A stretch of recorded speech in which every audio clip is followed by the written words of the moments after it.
Well, welcome everybody. It is Monday, February 5th, and it's another virtual Wisdom Council call with Eleonora Mendelara from the Sacred Center. And tonight's topic is weaving the rainbow. Before Eleonora gets started, I just want to let everybody know a couple of events coming up on the calendar. If you have taken a intro class or any of the seasonal chill classes with Eleonora in the past, the winter chill class is coming up this weekend, February 10th and 11th. And I think that's going to be available both in person in Warwick at the Sacred Center or online. So that's going to be on the events page as with everything else.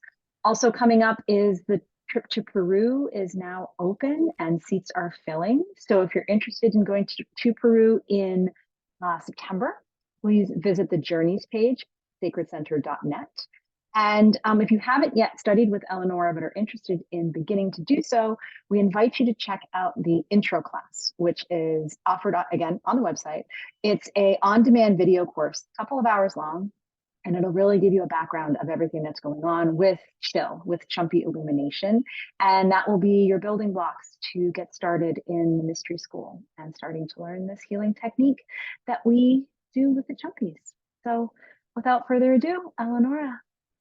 Hi. Hi, everyone. Haven't been on this call for, I don't know how long, maybe a month and a half or 2 months. So Happy New Year. 2024 is sounding like a good number to me. And I notice, I know most of you, although I don't think I know. Anyway, as we go around after we do the meditation, maybe you can introduce yourself. And I want to say that if anybody doesn't have the Chumpies to use, because we're going to use the Chumpies, you can use stones, crystals, whatever you have around the house. Because the form is basically what we will lay in. And this day we'll work on number 7, and number 7, as we said in the notes, is all about wholeness and wholeness. And the with each one there's like a nega or a shadow part of it, and the shadow part of it is not enough. And it's a big one for all of us because, you know, if we're working through in our survival mode, no matter what we do, we want to do more of it. And we didn't get it right, so we're going to try it again. And this was not enough, so let's just do more. Let's do more. Let's do more. So number 7 is like a powerful one in a lot of ways, and that's the Chumpy.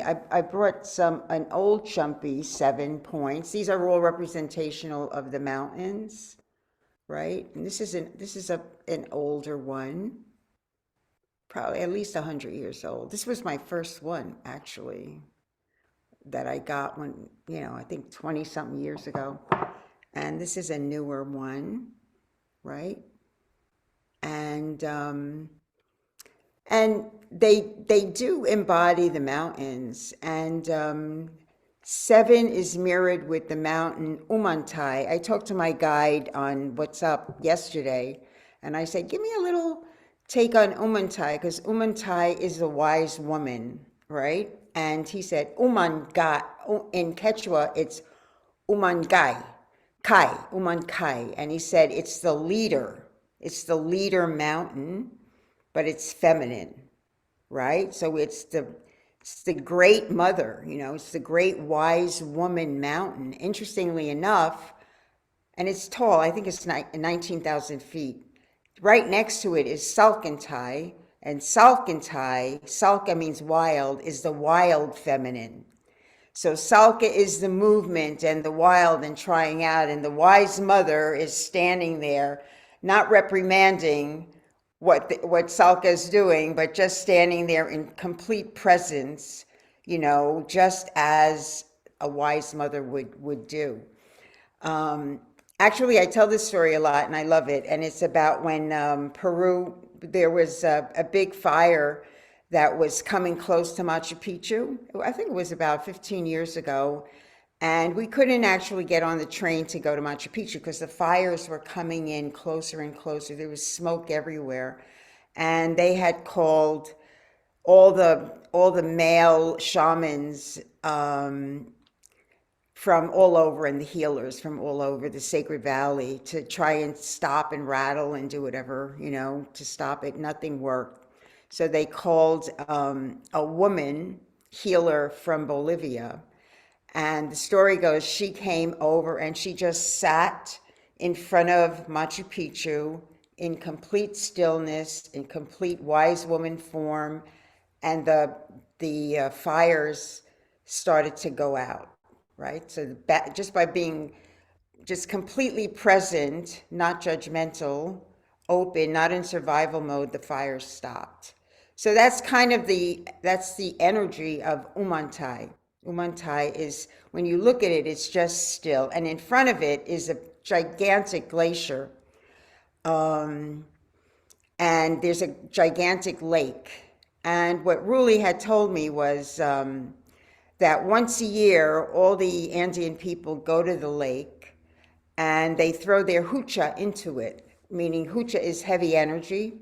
So they release their heavy energy into the lake that's right in front of Umantai. And Umantai, in its presence, receives the heavy energy and transforms it into light, right? So that's the great story behind Umantai. And we have waters that go with each one of these stones.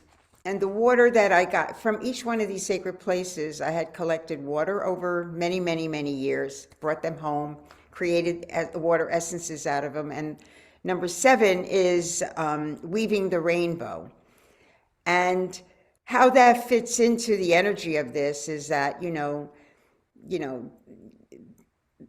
the rainbow in all of its magnificence is everything, is a reflection of all of us and all of everything. And, when we're working on our stuff, we only see the narrow part of what we're working on, and it usually is dark or it's just one color. But if we kind of can open it up to the presence of the complete rainbow and reflect all of it in its totality, we don't get stuck in this fight or flight mode and survival mode. And I think if I could say anything to the people on the path, spiritual path, is that they're, as a collective, moving out of survival, fight or flight, like, oh, I can't do that, like just hysteria and fear. And if I don't do this, I'm going to die kind of energy that we're trying to transcend or overcome. I usually don't want to ask questions at this point, but I feel like there's one or two observations or questions that might Al, clarify. Uh-huh.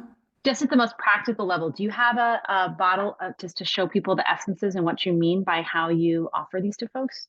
Okay.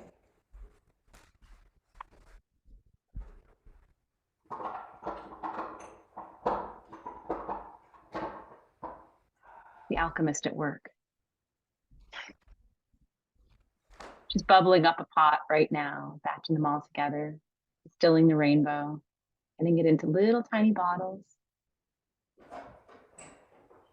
This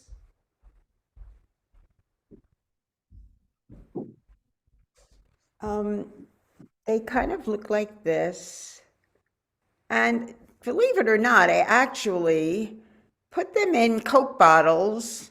My guides usually went into the lagoons or the streams or the glaciers of a lot of all sacred places and brought the waters back. And they've maintained their frequency. They're mixed with a teeny, teeny bit of Andean brandy. And then I would sit with the water when I came back And I am a kinesiologist, a muscle tester. So I would ask the water what it wanted to be called and go down lists and then come up with the name for it. And they're all perfect. So And Al, anybody, just to make it help people make it clear that there's each of the essences are connected to one of the Chumpi stones, right? So as we're talking about Chumpi 7 and wholeness, then that calls us to talk about weaving the rainbow and Umantay, because there's correspondences that you've sort of discovered between the two, right? right, right. So they're the, I mean, the essences can be taken. You don't have to use the Chumpy 7 to take the essence, but they sort of, after we've done this for a while, there is a pairing between each Chumpy and its water, its complementary water. And this one is significant because, the rainbow is such a representation of like all the colors that exist within our realm, and it transcends our individuality. It comes from the rainbow, it's mystical, it's magical. You see a rainbow and it's like you saw the heavens open, like you saw a sign like, oh yeah, rainbow, you know so you get out of your, like, you're driving and you're worried and you're hungry, and then you see a rainbow and it's like, oh, okay, I remember, I get it, and that's kind of what, weaving the rainbow into our consciousness is not just a theory. It's like working with the chumpies and touching the stones and holding the stones and spraying the waters makes it really real. And my purpose is to, or it's like a pathway of embodiment of what's, the spiritual path is all about, you know? So we can build our connection with oneness, right? And it sort of, it's like drip drip. Over time, it drips into you, and then all of a sudden, you recognize, oh wait, okay, not so bad, not so bad, And you take a few drops of water, it reminds you, you remember what it's all about. So Umantay, I haven't been to too many times. When I go to Salkantay, Umantay's right there, But it's interesting that, it's the leader, like Ruli said, Umantay is the one, the leader. And then he said, oh yeah, and it's feminine. So I'm like, oh, well, of course. So, um, so does anybody have any kind of question or anything they want to ask thus far? It might be a little confusing to begin with, but it's kind of simple. What we're going to do is what I thought we would do while I play the sounds is the sounds is the meditation, and it's about getting out of your head.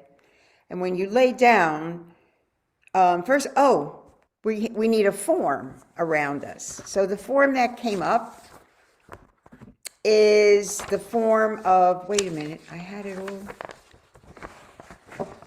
Hold on a second.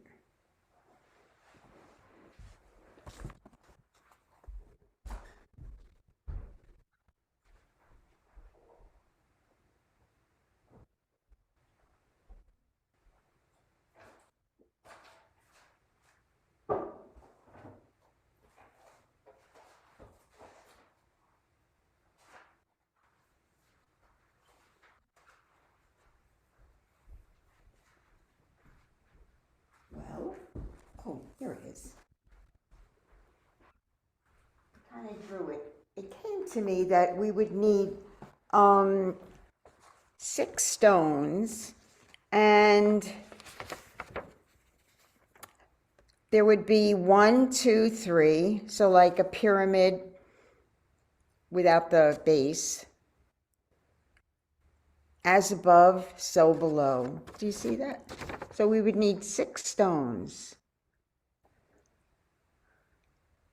And it's just kind of like two upside down triangles without the base, like a zigzag. And number 7 would be any stone on the heart. Sometimes we add up all the numbers that come up and then we put that on the heart, but you can use any stone for the heart. So we're grounding it in the heart.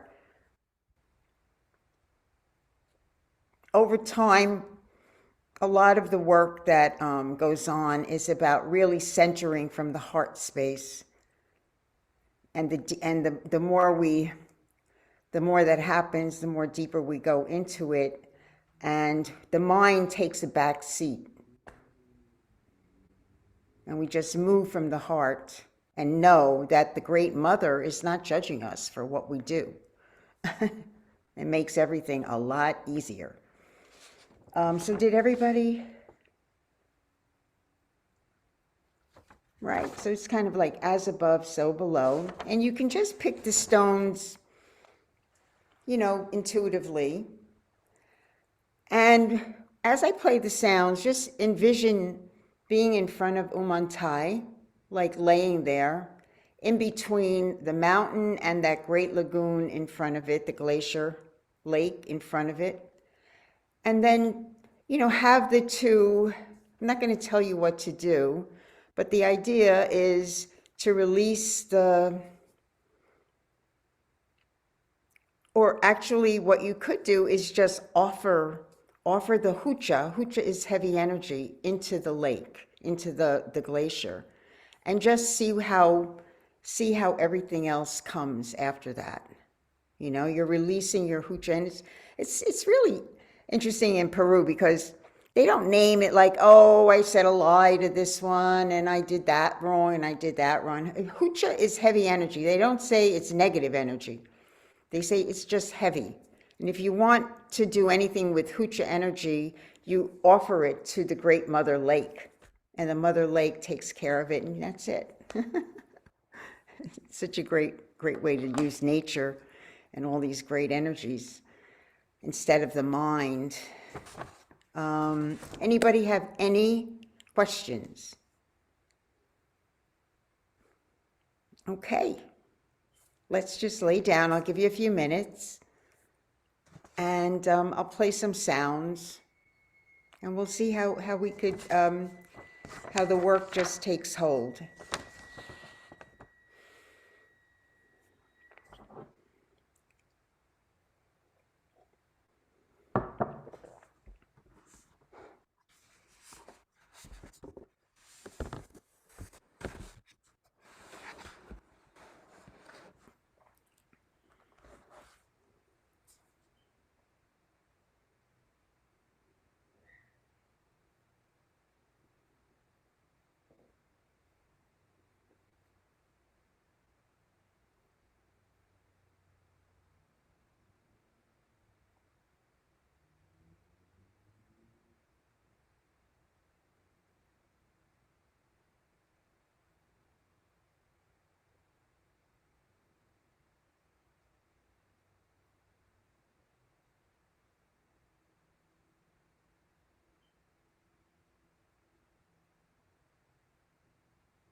When you're ready, we can meet back here.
Anybody want to share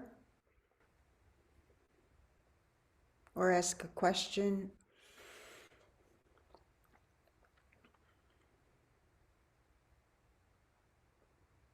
Sure, I'll share. Okay. I I gave my heaviness to the lagoon, and my heart was very like vibrating a lot through the whole meditation. And then it was like potter's clay making my heart like into like I could feel it being molded, like into a vessel. And then it became like a chalice, my heart, and an offering. And then it's a lot of golden light. And then I don't know, remember what it's called, but years ago we learned to that um the shamans, they blow like a sweetness into you, you know. So I felt the blowing of almost like a sealing back in because I was opened up, and then it was a and a smoothing in my heart. Sounded nice. Mm-hmm.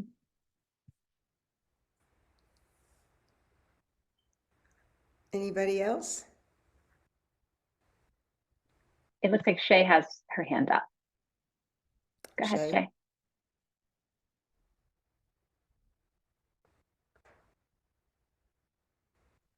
Can you hear me? Yeah. Oh, okay. So I had a completely different experience. Um, so before we put all the stones around, I had closed my eyes. I was listening to Speak L, and I had this white, it looked like cloth, like mummified almost from my clavicle up to my head. As soon as I put the stones around, I didn't see that image anymore, but I felt so claustrophobic. You started doing the sounds, and each sound it got heavier and heavier, and then it started to get a little lighter towards the end. But I felt like my head was being choked off. Like I don't know what that means. I'm just telling you what I experienced, Mm-hmm. and I didn't see that image anymore once the stones were around me, like that mummified kind of netting on my from my clavicle up. So I don't know. Hmm. I don't know what that means. Neither do I. Thank you. Thanks, Al. I mean, it felt like I was being like my head was being choked Hmm. from my body, like Hmm. very strange, very strange. Well, if you look at any of the traveling to India quite a bit, if you look at any of their images, Kali, for one, holds a head, right? It's like the head is like decapitated from the body. And That's what it felt like.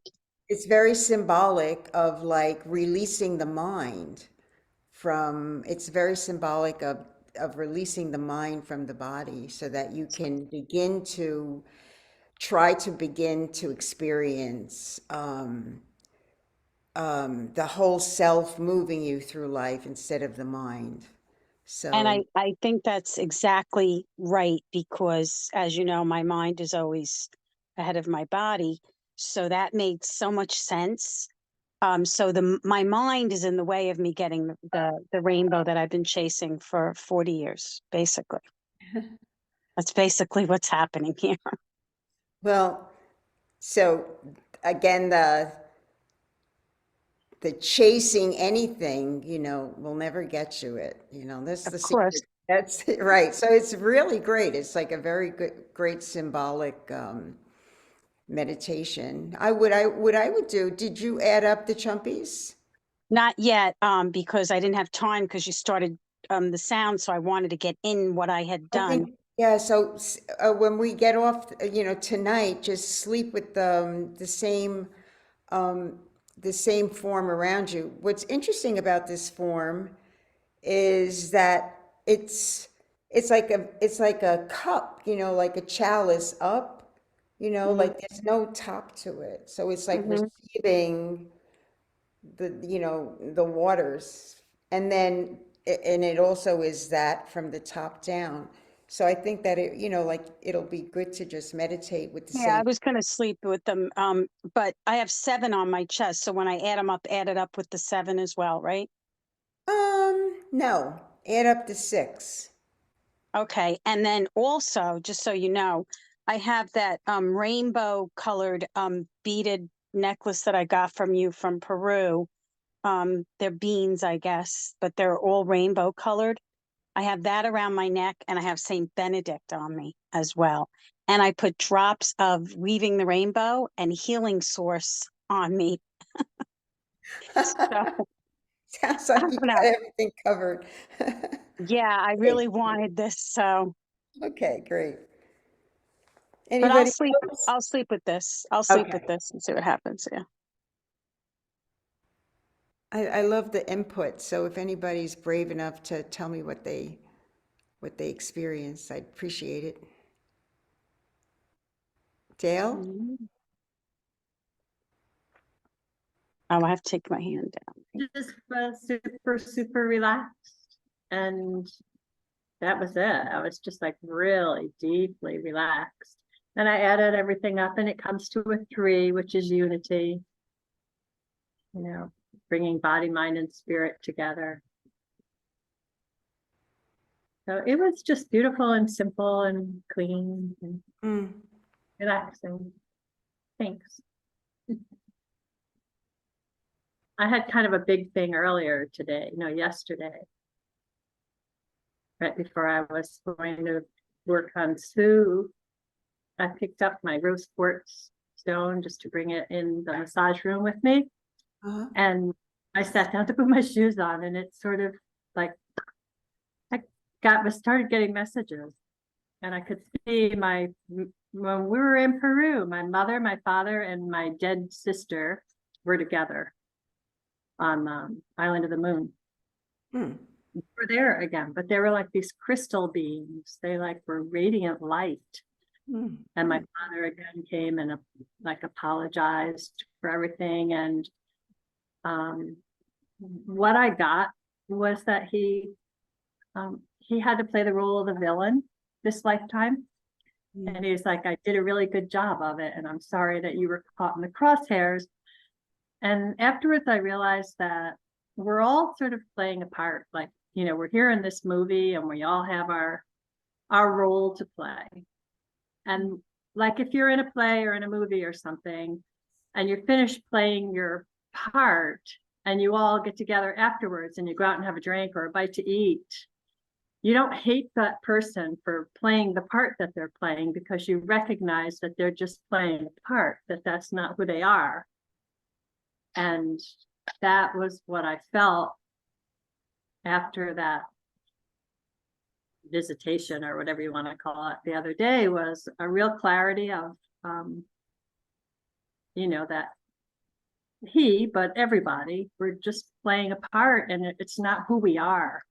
It's not, because I could see they're beautiful, clear crystal spirits. Well, it's our karmic clothing. We come in, and then we forget where we came from. It's our karmic clothing, and all of that, all of this spiritual work, no matter which way you come into it, is to release the emotionality attached to traumatic situations. So once you see it that way, you can just meditate, hear the sound, and go deeper, Mhm. without making up a story around it, right? Which Yeah. sometimes helps, but it's not really what, it's just going deeper and deeper into stillness. So one thing, as we were talking, I just wanted to really mention that there is a formula to this that's really ancient that equals transformation. And it's having a form, and the form here could be a triangle, whatever. If you have this book, in this book, there's a few forms that come up again and again. Having a form, and each stone represents one of the angles. Then having an intention of what you would like, or what you would be open to, and each one of the chumpies represents that state of consciousness. And then playing a sound, because if you play a sound, if there's a sound, you can't think. So those three things equal some transformational, energetic happening takes place. And that's the magic, and that's the secret, actually, to doing kind of what we're doing here all the time, is having that, those parts coming together. So the sound is really important, because the sound puts you into a deep stillness, and then things happen. So I hope that kind of clarifies a little bit. But yeah, it sounds like all the parts are coming together, and you know like emotionality keeps us in this, keeps us spinning our same wheels again and again. But of course, that's what we do. Anybody else? Gail, did you have any? I did not have stones, Oh, because I okay. just came tonight to see Yeah. basically what we're doing, and I'm so excited to get back down to Warwick and be able to come and join you at some point. Look at all the years it has taken. She I'm actually lives, you know what house she's in? She lives in, right in the middle of Way Beyond Road. She had this cute little magical shop in Warwick that I used to visit all the time just to get my little hit. And and I came up to your house to get paintbrushes. yes, and after all these years coming around and around, yeah, It it's so has great. been 24 years since I left. Yeah. And I didn't really, the time has flown by, but Rusty is still there. And I keep Yes, your saying, I'm son. going to come down so that I can come eventually to one of now that you're right on Way Yonder Road. Yeah. So maybe this spring, I don't know if you're doing something this spring there. Everything is on the calendar. There's Yeah, I'll check. calendar's updated. And don't forget, like, if you want to join a class after you do the intro, you can do it virtually as well. If you can't make it in person, you could do it Okay. virtually. I have somebody from Florida now, so that, COVID has had its pluses along the way. I would have never dreamed of doing anything virtually, but it did open up the work to, people around the world, actually. Right, right. We've noticed that too up here. But yeah, no, this is wonderful. I have, I was trying to hear the sounds you were using. I've been up here, we had a place, a spiritual center where I was doing the crystal bowls and the sound baths that we had here. So I just love that whole, just everything about that. And I have a wellness group that I'll be facilitating tomorrow. And it's more of a, a seniors center type thing for 6 weeks that we're doing a lot of tips on all different types of things, physical as well as emotional and spiritual. But I was going to bring one of my bowls there to that session, and I love what you just said about sound and having it keep you from that thinking and mindset. That was And- very Right. The other thing I just wanted to really reiterate is that it's not about having the stones come to me so early in my when I first started going to Peru. It's like using them over and over again. It's like a pathway.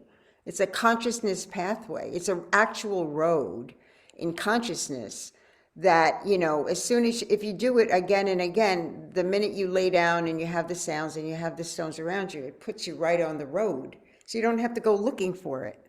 And then you know, it's not something either that you follow and you have to do it this way. It really, you know, like is a very creative process.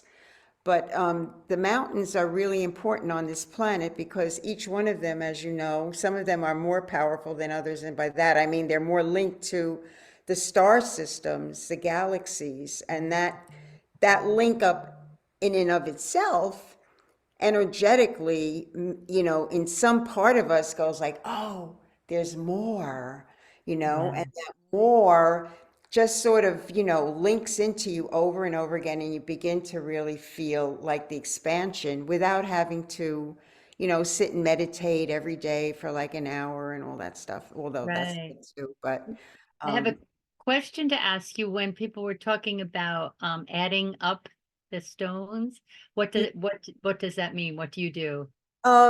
Well, say around you, say you had a triangle and it was a 3, a 5, and a 1, right?